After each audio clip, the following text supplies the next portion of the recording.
Shalom Jemaat BCS Surabaya dimanapun Anda berada. Hari ini kita bersyukur kepada Tuhan karena Tuhan sekali lagi memberikan kita kesempatan untuk boleh datang beribadah kepada Dia.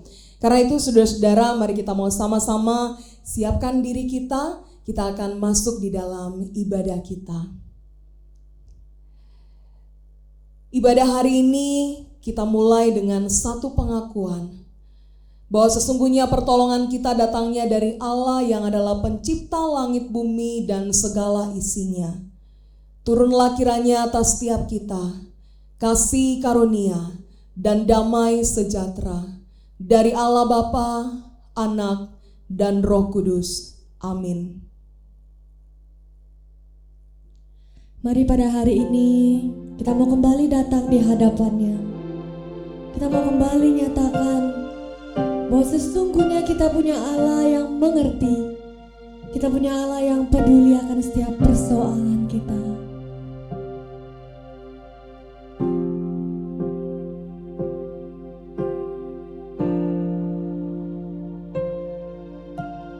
Banyak perkara yang tak dapat ku mengerti. Mengapakah harus terjadi di dalam kehidupan ini? Satu perkara yang ku simpan dalam hati, tiada satu pun kan terjadi tanpa Allah peduli.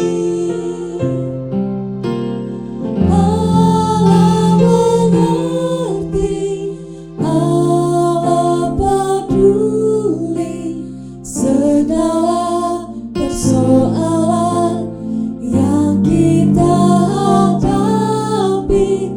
Takkan pernah dibiarkannya ku bergumul sendiri, sebab Allah mengerti. Mari kita mau sekali lagi naikkan pujian ini. Banyak perkara yang tak dapat ku mengerti. Mengapakah harus terjadi di dalam kehidupan ini? Satu perkara yang tersimpan dalam hati, tiada satu pun kan terjadi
bergumul sendiri, sebab Allah mengerti. Katakan sebab Allah mengerti. Sebab Allah mengerti. Sebab Allah mengerti.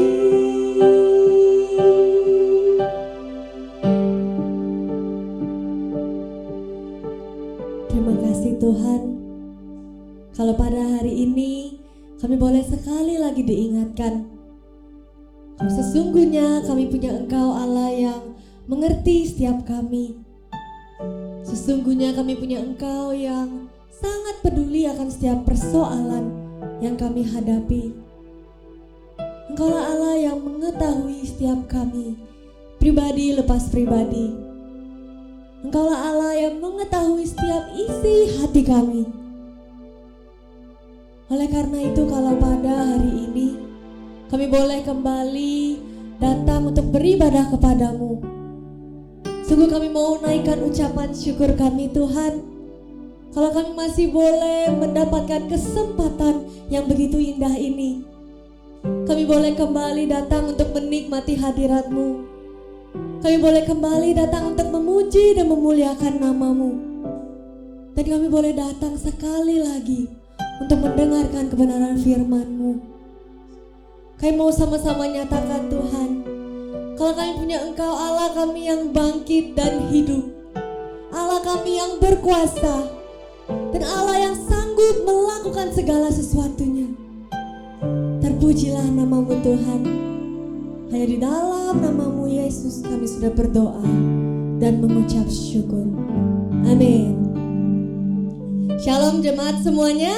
Shalom. Mari kita mau sama-sama naikkan pujian ini buat Allah kita yang kuasanya tidak akan pernah berubah, dulu, sekarang, dan selama-lamanya.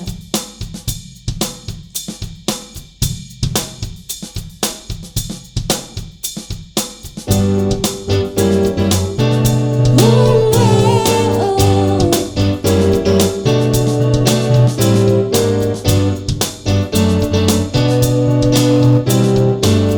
yang tak pernah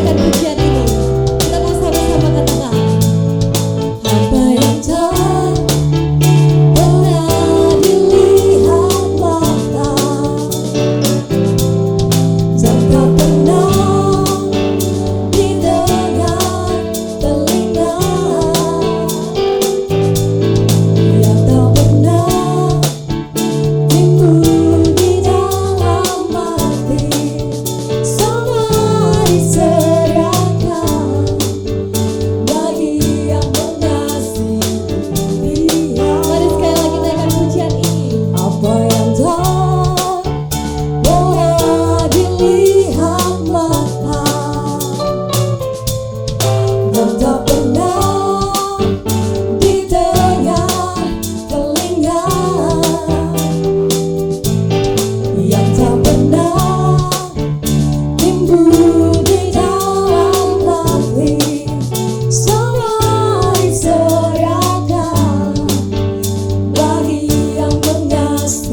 Mari kita mau sama-sama ikrarkan pengakuan iman kita, pengakuan iman rasuli yang berbunyi demikian.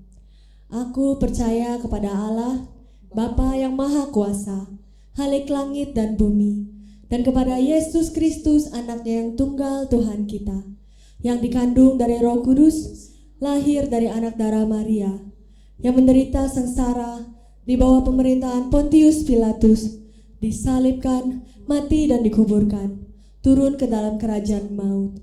Pada hari yang ketiga, bangkit pula dari antara orang mati, naik ke surga, duduk di sebelah kanan Allah, Bapa yang Maha Kuasa, dan dari sana Ia akan datang untuk menghakimi orang yang hidup dan yang mati. Aku percaya kepada Roh Kudus, gereja yang kudus dan am, persekutuan orang kudus, pengampunan dosa, kebangkitan tubuh, dan hidup yang kekal. Amin. Setelah ini kita akan mempersiapkan hati kita untuk mendengarkan kebenaran firman Tuhan. Namun sebelumnya mari kita mau sama-sama nyatakan melalui pujian ini bahwa I will trust in you. Biarlah kita mau nyatakan bahwa aku mau percaya kepadamu Tuhan. Aku mau percaya akan setiap rencanamu. Aku mau serahkan hidupku hanya kepadamu. I believe in you.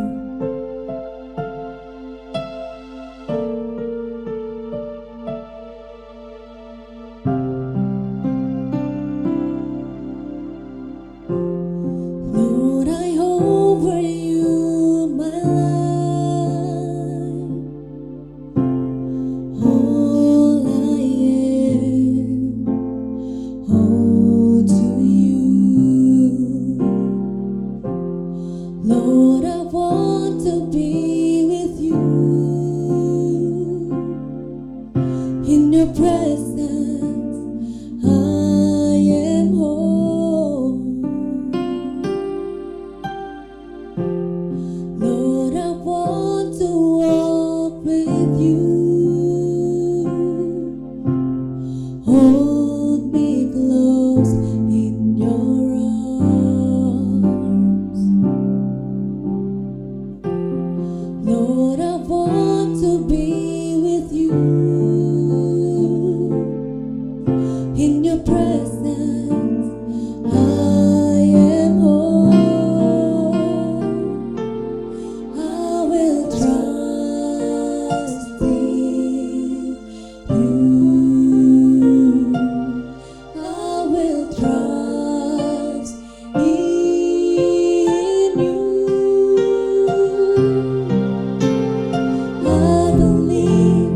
I believe in you. I will walk with you. I will walk with you. I surrender to your plans. You are there in all my struggles. Lord, I trust in you. I believe in you. I will walk with you. I will walk with you.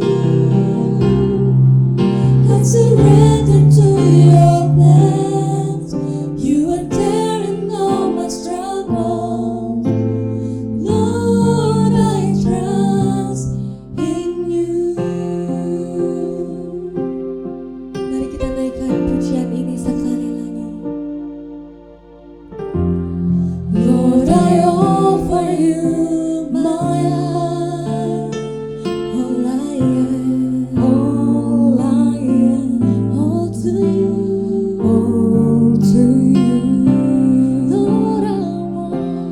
Lord, I want to be with you in your presence. I am whole. Kami mau berjalan bersamamu Tuhan. Lord, I want to walk with you. Hold me close in your arms. Lord, I want to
surrender to your plans.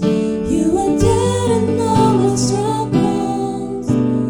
Lord, I trust in you. I will live in you. I will walk with you. I will walk with you. I surrender to your plans. You are dead and all my struggles. Lord, I trust in you. Lord, I trust in you. Lord, I trust in you. Lord, I trust in you.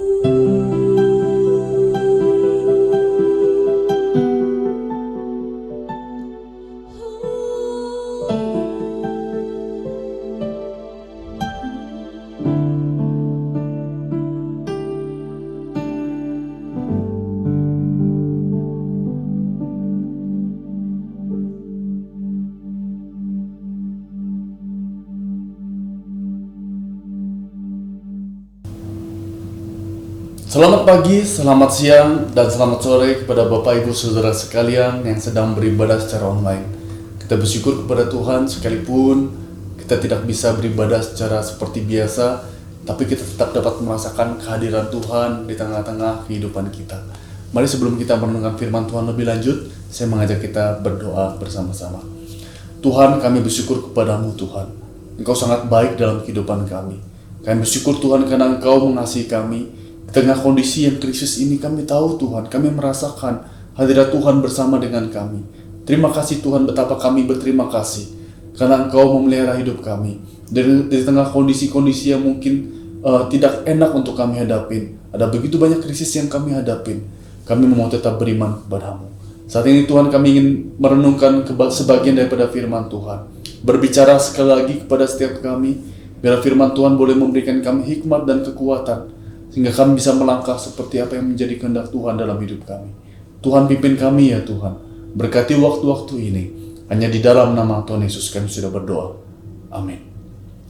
Mari Bapak Ibu, saya mengajak kita sekalian untuk membuka dari kitab Yakobus pasal yang keempat. Yakobus pasal yang keempat ayat 13 sampai ayat yang ke-17. Saya akan membacakan untuk kita sekalian.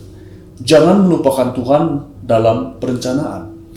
Jadi sekarang, hai kamu yang berkata, hari ini atau besok kami berangkat ke kota Anu, dan di sana kami akan tinggal setahun dan berdagang serta mendapat untung. Sedang kamu tidak tahu apa yang akan terjadi besok. Apakah arti hidupmu? Hidupmu itu sama seperti uap yang sebentar saja kelihatan lalu lenyap. Sebenarnya kamu harus berkata, jika Tuhan mengkehendakinya, kami akan hidup dan berbuat ini dan itu. Tetapi sekarang kamu memenggangkan diri dalam congkakmu, dan semua kemegahan yang demikian adalah salah. Jadi jika seorang tahu bagaimana ia harus berbuat baik, tetapi ia tidak melakukannya, ia berdosa. Demikian jauh pembacaan firman Tuhan. Bapak Ibu Saudara yang dikasihi dalam Tuhan, belakangan ini kita mengalami permasalahan secara global, secara mendunia, dan kita mengalami permasalahan ini bersama. Banyak pengusaha kemudian yang mengeluh tentang betapa menurunnya secara drastis omsetnya. Ya, ada beberapa pedagang kecil yang kemudian kehilangan pekerjaannya. Beberapa pekerja kantor yang di PHK dan sebagainya. Ada begitu banyak krisis-krisis yang terjadi yang dialami berbeda setiap orang, si A, si B, si C, dan ada begitu banyak jutaan orang mengalami krisis yang sama. Dari pergumulan-pergumulan ini, lantas ada begitu banyak orang termasuk saya kembali berpikir tentang kehidupan ini, bukan? Ada orang berpikir tentang apa arti hidup ini. Ada orang yang mulai menyadari tentang ternyata apa yang dia kejar selama ini sia-sia. Mengejar kekayaan kah? Mengejar ketenaran kah? Sepertinya semua sia-sia, bukan? Dan begitu banyak hal, begitu banyak orang, dan saya percaya Bapak Ibu di rumah juga mungkin mulai berpikir tentang kehidupan ini. Ditambah barusan seorang rekan kita dari BCS Jakarta, Pendeta John Margono, yang kita kasihi, baru dipanggil Tuhan. Kita semua terkejut akan hal itu. Kita tidak menyangka, apalagi orang-orang yang baru bertemu dan berjumpa dengan dia. Tidak menyangka semuanya begitu cepat. Dan sekali lagi semua ini membuat saya dan banyak orang berpikir tentang apa arti hidup kita. Apa kehidupan ini? Nah Bapak Ibu, ketika saya berpikir tentang kehidupan ini, saya mulai teringat dengan salah satu buku yang saya baca. Bagaimana seorang filsuf pernah membagi hidup ini dalam 3 hal. Yang pertama, dia mengatakan bahwa dalam hidup ini, ada hal-hal yang tidak dapat kita kendalikan. Dalam hidup ini ada hal-hal yang tidak dapat kita kendalikan. Ada pepatah mengatakan kita tidak bisa mengendalikan burung terbang di atas kepala kita. Kita tidak bisa mengendalikan hal itu. Kita tidak bisa mengendalikan bagaimana mungkin ketika kita memposting sesuatu di media sosial. Ada orang-orang yang berpikir negatif tentang kita. Ketika kita kemudian tampil di depan panggung, orang kemudian berbicara tentang kita. Kita tidak bisa mengendalikan apa yang orang pikirkan, apa yang orang katakan tentang kita. Kita tidak mungkin dapat mengendalikan akan hal itu. Juga ketika kita berbicara tentang kehidupan, adakah yang tahu di antara Bapak Ibu sekalian, kapan kita mati? Bapak Ibu yakin besok masih hidup kah? Masih yakinkah 2 hari masih hidup kah? Masih yakin minggu depan kita masih ada di dunia ini kah? Tidak ada sesuatu yang pasti, bukan? Dan itu tidak dapat kita kendalikan. Tapi Bapak Ibu, dalam hidup ini juga ada hal-hal yang bisa kita kendalikan. Hal-hal yang bisa kita kendalikan. Contohnya ialah respon kita terhadap sesuatu. Jika orang mengatakan kita tidak bisa mengendalikan burung-burung terbang di atas kepala kita, tapi kita bisa mengendalikan jika burung itu mau hinggap di kepala kita, kita bisa mengusirnya. Saya tidak bisa mengendalikan orang berbicara apa tentang saya, tapi saya bisa mengendalikan respon saya terhadap pembicaraan orang itu. Saya mau marahkah? Saya mau balas dendamkah? Saya mau kemudian membalas, mencibir mereka kah? Menyibir mereka kah? Semua respon ada di tangan saya. Dan itu saya bisa kendalikan. Nah, menariknya, filsuf itu mengatakan bahwa dalam hidup ini, ada hal yang bisa kita kendalikan setengah, tapi tidak bisa dikendalikan setengah. Maksudnya apa? Saya kasih contoh ya. Misalkan karir kita. Bapak Ibu, kalau Bapak Ibu adalah seorang yang malas, tidak suka mengupgrade diri, tidak mau bekerja, sukanya bermain dan tidak suka bekerja, jangan harap karir Bapak Ibu melonjak tinggi. Kenapa? Karena Bapak Ibu tidak melakukan sesuatu yang terbaik dalam pekerjaan Bapak Ibu. Jika engkau tidak melakukan yang terbaik dalam pekerjaanmu, jangan berharap pekerjaanmu, karirmu akan naik. Tapi itu hal yang bisa kita kendalikan. Tapi jikalau kita sudah mengendalikan sedemikian rupa, kita bekerja dengan baik, kita berusaha mengupgrade diri, kita melatih skill kita dan sebagainya, tetap ada hal-hal yang tidak bisa kita kendalikan.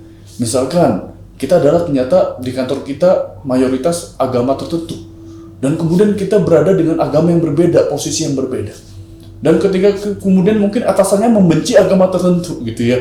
Kita masuk dengan atasan yang berbeda agama dan kita bekerja giat-giat.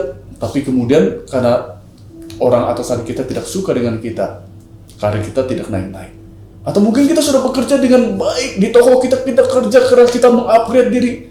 Tiba-tiba ada bencana datang. Dan kemudian menghancurkan semua toko kita. Seperti yang pernah dialami oleh teman saya di Palu. Dia mengatakan usahanya semuanya hancur. Apa yang dia bangun, apa yang dia upayakan, semua hancur. Kenapa? Tiba-tiba tsunami, gempa Palu dan terjadi tsunami. Itu menghancurkan semua usahanya. Saudara kasih dalam Tuhan, ada hal yang kita setengah bisa kendalikan dan setengah tidak bisa kita kendalikan. Juga termasuk masalah COVID-19 ini Bapak Ibu. Saya kira ketika kita berbicara tentang kesehatan, itu hal-hal yang ada setengah hal yang bisa kita kendalikan, setengah hal tidak bisa kita kendalikan. Yang bisa kita kendalikan ialah demikian. Kita bisa makan makanan yang sehat, kita bisa minum vitamin, kita bisa olahraga.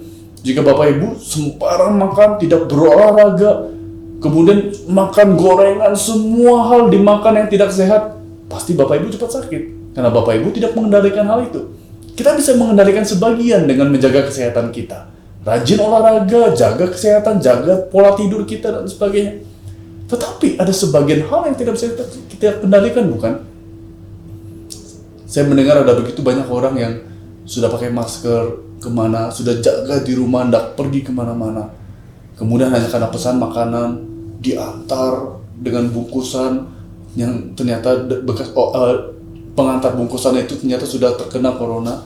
Dan ketika dia pegang tanpa sadar dan dia sudah terjangkit corona. Kita tidak bisa memastikan apakah kita tidak bisa mengendalikan sepenuhnya kesehatan kita.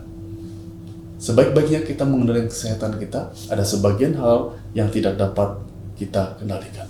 Nah Bapak Ibu, dalam hidup ini kita harus ingat 3 hal ini.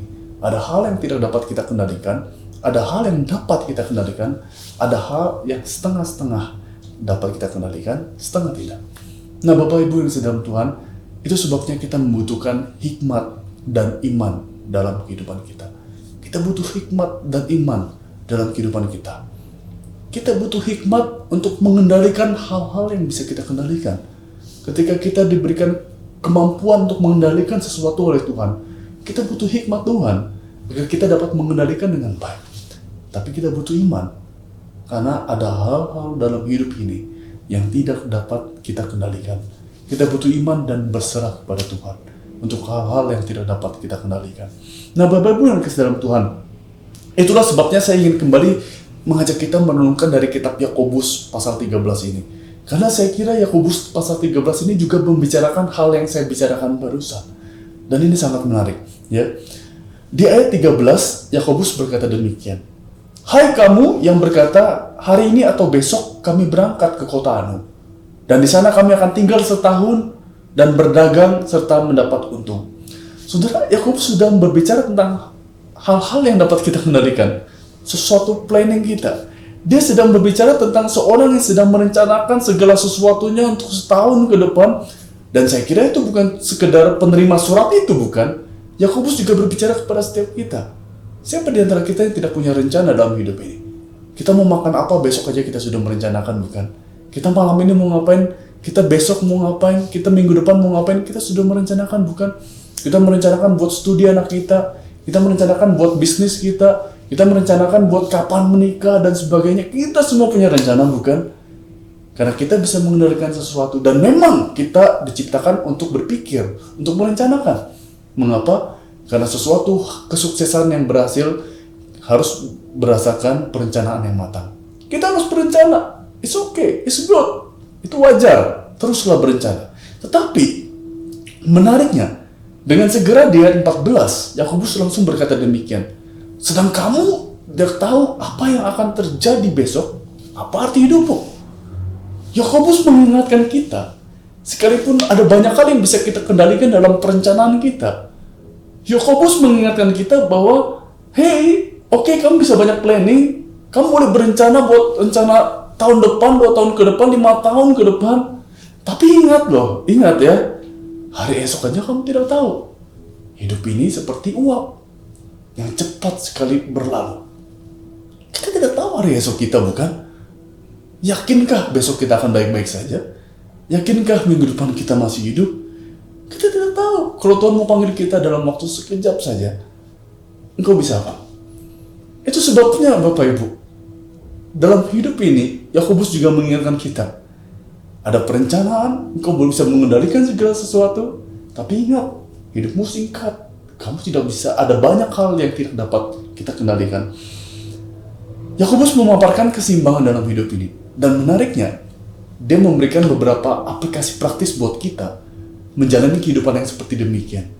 Ketika kita menjalani kehidupan yang sebagian dapat kita kendalikan dan sebagian tidak dapat kendalikan, Yakobus memberikan 3 nasihat buat kita. Ya, yang pertama, dia meminta kita untuk ayo tetap mengingat Tuhan.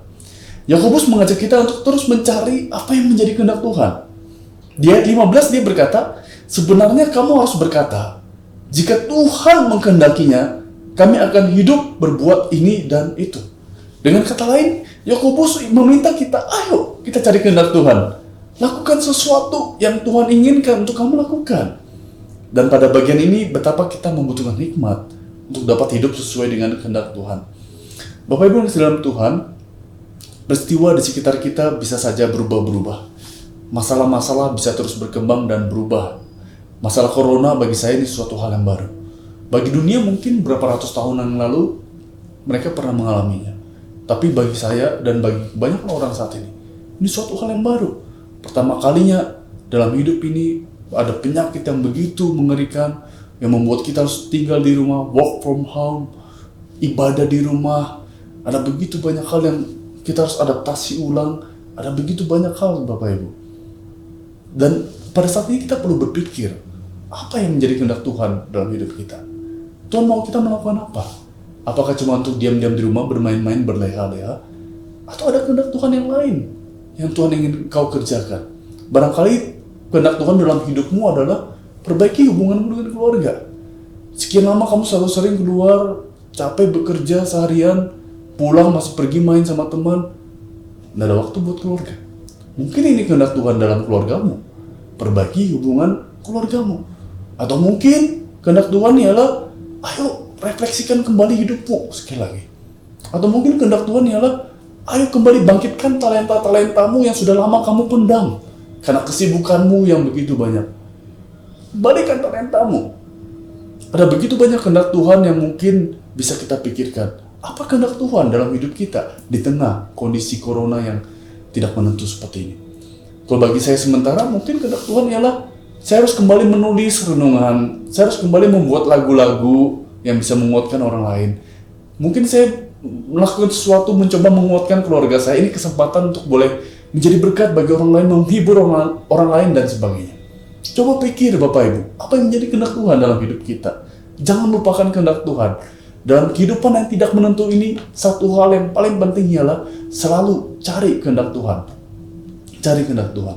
Yang kedua Bapak Ibu, poin kedua ialah jangan pernah menjadi sombong. Jangan sombong. Ayat 16 dikatakan, tetapi sekarang kamu memegahkan dalam congkakmu, dan semua kemegahan yang demikian adalah salah. Yakobus sedang menegur orang-orang yang begitu congkak dengan segala perencanaannya. Ada orang yang mungkin merencanakan banyak hal dan mungkin sudah banyak mengalami keberhasilan dalam perencanaannya. Kemudian dia menjadi congkak. Congkak dalam arti apa? Lupa Tuhan, Bapak Ibu. Dia congkak, dia merasakan dengan perencanaannya semua berhasil. Dia melupakan Tuhan. Dan Yakobus mengatakan semua itu salah. Semua itu salah. Karena ada hal-hal yang tidak dapat kamu kendalikan dalam hidupmu. Entah ya, kadang-kadang saya berpikir selama masa-masa pandemi corona ini, saya mulai berpikir tentang apa sih yang harus kita sombongkan. Ada begitu banyak hal yang tidak lagi dapat kita sombongkan. Ketika saya mungkin sempat berpikir tentang, wah ternyata aku dipakai Tuhan, dapat kesempatan pelayanan khotbah A, B, C, D. Tiba-tiba dalam masalah ini, semua pelayanan ditiadakan. Apa yang bisa kita sombongkan? Kamu mau nyombongkan bakatmu? Kamu mau nyombongkan kekayaanmu? Dalam sekejap itu semua bisa hilang. Apa yang mau kita sombongkan? Berapa waktu lalu saya membaca sebuah berita tentang seorang pengusaha muda yang sangat antusias dengan usahanya, dengan kerja kerasnya. Dia berhasil mendapatkan pendapatan sekitar 70-90 juta per bulan. Cukup banyak ya. Dan dengan gaji segitu, dia sudah mulai melakukan banyak cicilan rumah, cicilan mobil yang bagus, dan sebagainya. Dia melakukan begitu banyak hal, cicilan untuk masa depannya. Tapi tiba-tiba Bapak Ibu apa yang terjadi? Ketika terjadi masalah corona ini, singkat cerita dia di PHK oleh perusahaannya. Karena perusahaannya juga mengalami penurunan drastis. Dalam waktu sekejap, dia kehilangan pekerjaannya. Dan dia tetap harus membayar begitu banyak cicilan-cicilan yang harus dibayar. Dia bingung, dia drop. Apa yang dia banggakan selama ini sudah tidak lagi dapat dibanggakan. Saudara, apa yang mau kita banggakan? Poin saya ialah jangan membanggakan sesuatu hal yang bersifat fana. Apa yang mau engkau banggakan? Sebab itu Yakobus mengingatkan kita, jangan sombong, jangan congkak, itu semua salah. Jangan melupakan Tuhan. Dan yang terakhir, yang ketiga Bapak Ibu, yang perlu kita ingat untuk di masa-masa seperti ini dalam menjalani hidup ini. Yakobus mengingatkan kita untuk terus berbuat baik di kondisi apapun. Bapak Ibu, ini adalah panggilan kita sebagai orang percaya. Panggilan kita sebagai anak Tuhan ialah nyatakan kasih. Dan kasih itu bukan cuma dari mulut, tapi tindakan. Dan itu adalah perbuatan baik. Kita terpanggil untuk berbuat baik. Kita dipanggil untuk melakukan perbuatan baik yang Tuhan ingin kita bagikan kepada orang lain. Jika poin pertama kita berbicara tentang jangan lupa untuk mencari apa yang menjadi kehendak Tuhan, itu berbicara tentang suatu hal yang bersifat vertikal. Tapi di poin ini, Yakobus ingin mengingatkan kita untuk lakukan yang baik kepada orang lain yang bersifat horizontal. Lakukan perbuatan baik. Itu sebabnya dia berkata, jika seorang tahu bagaimana ia berbuat baik, bagaimana ia harus berbuat baik, tetapi dia tidak melakukannya, dia berdosa. Kita diingatkan akan panggilan kita untuk berbuat baik. Sebab jika engkau tidak berbuat baik, engkau berdosa. Karena engkau sudah tidak melakukan apa yang menjadi kehendak Tuhan. Itu sebabnya Filipi pasal 4 ayat 5, Paulus juga pernah berkata, hendaklah kebaikan hatimu diketahui semua orang. Kita semua harus berbuat baik. Mengapa, Bapak Ibu? Karena selain itu adalah panggilan kita, perbuatan baik itu memuliakan Tuhan.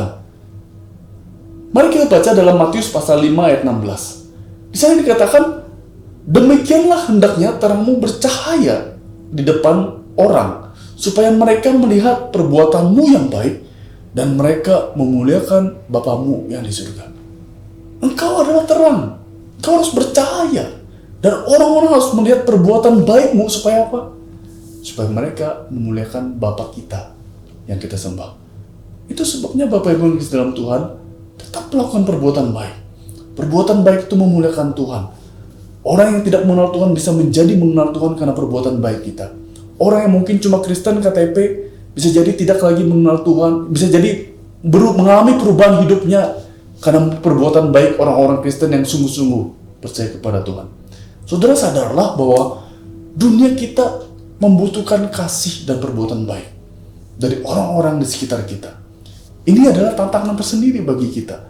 Di tengah anjuran pemerintah untuk social distancing, jaga jarak, di tengah keadaan krisis, mungkin omset kita menurun jauh banget. Mungkin kita sendiri mengalami lemah tubuh, mungkin kita sendiri sakit, mungkin kita juga kehilangan orang-orang yang kita kasihi.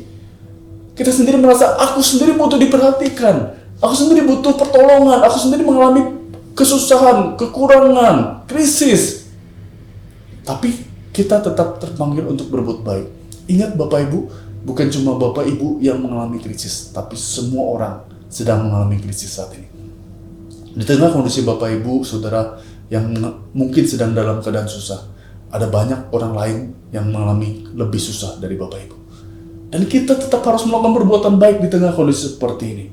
Karena itu mari kita lakukan perbuatan baik. Pikirkan, di tengah kondisi yang seperti ini disuruh jaga jarak, social distancing, stay at home, pikirkan sesuatu hal yang bagaimana cara kita berbuat baik supaya nama Tuhan dipermuliakan. Lakukan sesuatu Bapak Ibu, lakukan sesuatu.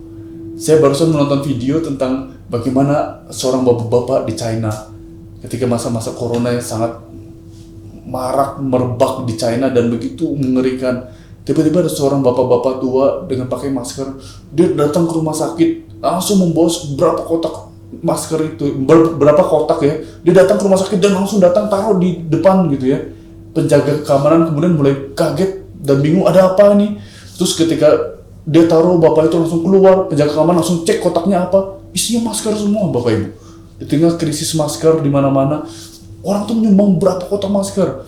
Dan kemudian petugas itu keluar dan mungkin sedang menanyakan siapa namanya. Tapi orang bapak itu balik belakang dan mengatakan, seakan-akan mengatakan, nggak perlu tahu, itu masker buat sana, buat rumah sakit, buat orang yang membutuhkan. Menarik sekali, kemudian dua penjaga itu langsung memberikan hormat dari jauh, siapapun juga namanya. Bapak Ibu dalam Tuhan, kita bisa berbuat baik dalam keadaan apapun. Lakukan perbuatan baik dengan cara apapun, dengan bagaimanapun. Saya mendengar bagaimana ada orang Kristen, dia menjabat sebagai direktur di sebuah perusahaan. Dan kemudian bagaimana dia berpikir untuk menolong karyawannya. Dia melakukan pemotongan gaji, saudara. Tapi bukan pemotongan gaji karyawannya yang dilakukan. Dia melakukan pemotongan gaji para atasan yang berada di jabatan direktur. Dia melakukan potongan gaji yang berada di tahapan atas yang punya pemasukan yang sudah tinggi. Kenapa? Agar gaji karyawannya yang di bawah tidak dipotong. Kita bisa melakukan sesuatu, bukan? Kita mungkin bisa mengingat jemaat-jemaat kita atau mungkin teman-teman kita yang sedang berusaha untuk melakukan usaha kecil-kecilan, membuka jual makanan. Kita bisa beli, dia bantu mereka supaya usahanya tetap laris. Kita bisa menolong mereka. Ada begitu banyak hal yang bisa kita lakukan di tengah kondisi seperti ini. Bapak Ibu yang dikasihi dalam Tuhan, mari kita berpikir untuk tetap berbuat baik, karena itu adalah panggilan kita. Ini hal yang harus diingatkan dalam hidup kita. Firman Tuhan mengingatkan kita di tengah kehidupan kita yang tidak menentu. Ada begitu banyak hal yang bisa kita kendalikan. Ada begitu banyak hal yang tidak bisa kita kendalikan. Ingat 3 hal ini. Pertama, cari kehendak Tuhan dimanapun kamu berada. Sebagai apapun, dalam kondisi apapun, cari kehendak Tuhan. Yang kedua, hati-hati, jangan pernah sombong. Karena kecokokan kita akan menjatuhkan kita. Jangan pernah sombong. Terus ingat Tuhan. Dan yang ketiga, bukan cuma ingat Tuhan, tapi juga ingat sesamamu. Lakukan perbuatan baik, sehingga sesamamu, orang yang kamu tolong, akan kemudian melihat Tuhan yang ada dalam hidupmu. Bapak Ibu, mari kita ingat hal ini. Dan biarlah setiap kita, di tengah kondisi krisis ini, di tengah keadaan Bapak Ibu yang mungkin juga sedang krisis, kita tetap menjadi berkat, menjadi terang, sehingga nama Tuhan dipermuliakan. Mari kita berdoa. Tuhan, terima kasih untuk firman-Mu. Kami bersyukur untuk kebenaran firman Tuhan yang sungguh mengingatkan kami. Kami tahu Tuhan, hidup ini ada begitu banyak hal yang tidak dapat kami kendalikan. Ada hal-hal yang mungkin bisa kami kendalikan. Tapi firman Tuhan tadi begitu jelas mengingatkan kami. Dalam segala perencanaan kami tahu bahwa hidup ini cuma sementara. Itu sebabnya Tuhan, kami ingin mencari kehendak Tuhan selama kami hidup. Kami tidak berani untuk meninggikan diri. Tuhan, tegur kami jikalau kami sombong. Tegur kami jikalau selama ini kami angkuh, sehingga kami kembali kepadamu. Dan Tuhan, tolong kami Tuhan, agar kami bukan cuma mencari kehendak Tuhan dan kemudian memperoleh keselamatan, bukan cuma itu, tapi kami bisa memuliakan Tuhan lewat perbuatan baik kami.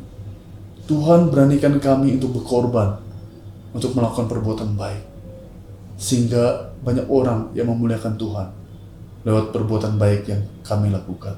Mampukan kami Tuhan, jauhkan sikap egois dalam diri kami. Mampukan kami. Kami bersyukur Tuhan, berkati setiap jemaat yang telah mendengarkan firman-Mu hari ini. Biarlah Tuhan yang dipermuliakan. Hanya di dalam nama Tuhan Yesus, kami sudah berdoa dan mengucap syukur. Amin. Kiranya Tuhan memberkati kita sekalian, tetap sehat, tetap healthy, tetap jaga kesehatan, dan ingat, lakukan kehendak Tuhan dalam kondisi apapun. Tuhan memberkati kita sekalian. Mari di akhir ibadah ini kita mau sama-sama kembali nyatakan bahwa melewati berbagai badai cobaan dalam hidup kita mau kembali datang hanya kepadanya, sumber kekuatan kita, Tuhan.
dengan kepercayaan penuh kami mengamini pujian ini menjadi bagian akhir dari ibadah kami hari ini.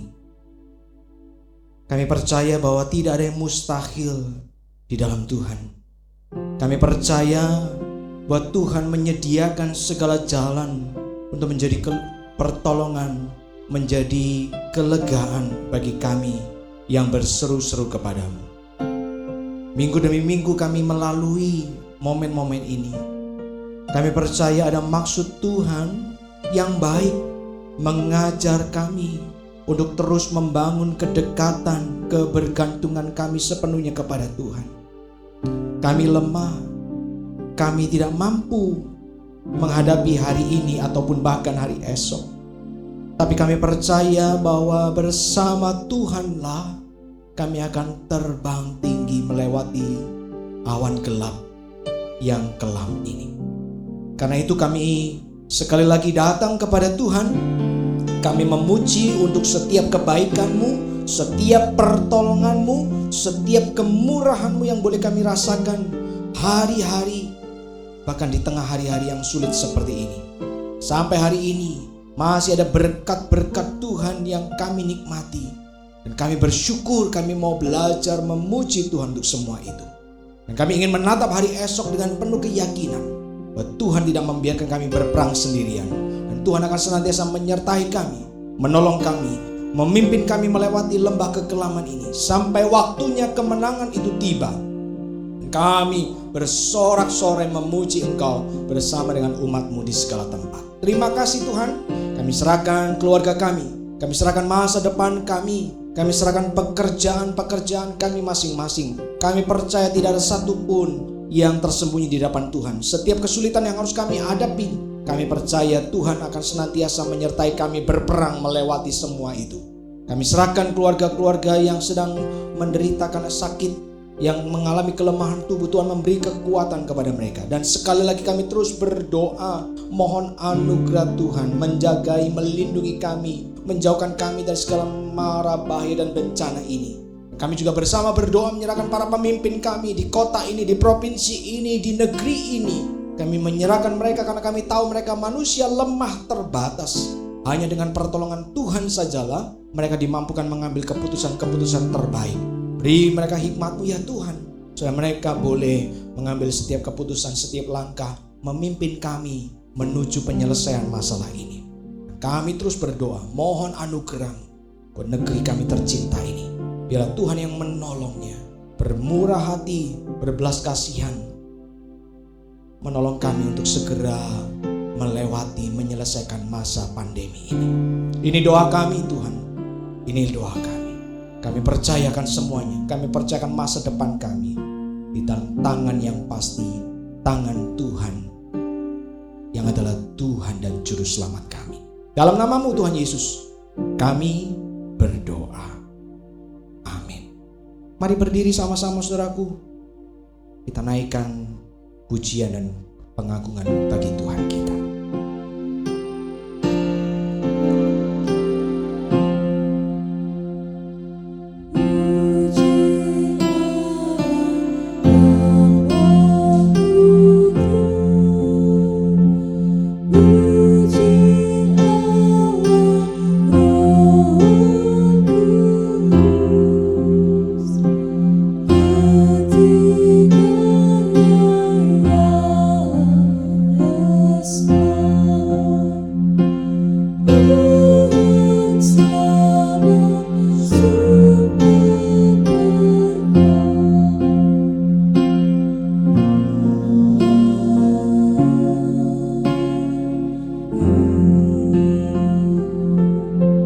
Sekarang jemaat, angkatlah hatimu, pandanglah Tuhanmu dengan mata imanmu.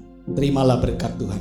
Kiranya kasih karunia dari Allah Bapa Surgawi bersama dengan kasih sayang sempurna Tuhan Yesus, Tuhan dan Juru Selamatmu, dalam anugerah, damai sejahtera, kuasa dan kekuatan yang melimpah-limpah dari Allah Roh Kudus akan memimpin, memenuhi dan menyertai hidupmu saudaraku mulai hari ini sampai selama-lamanya. Amin.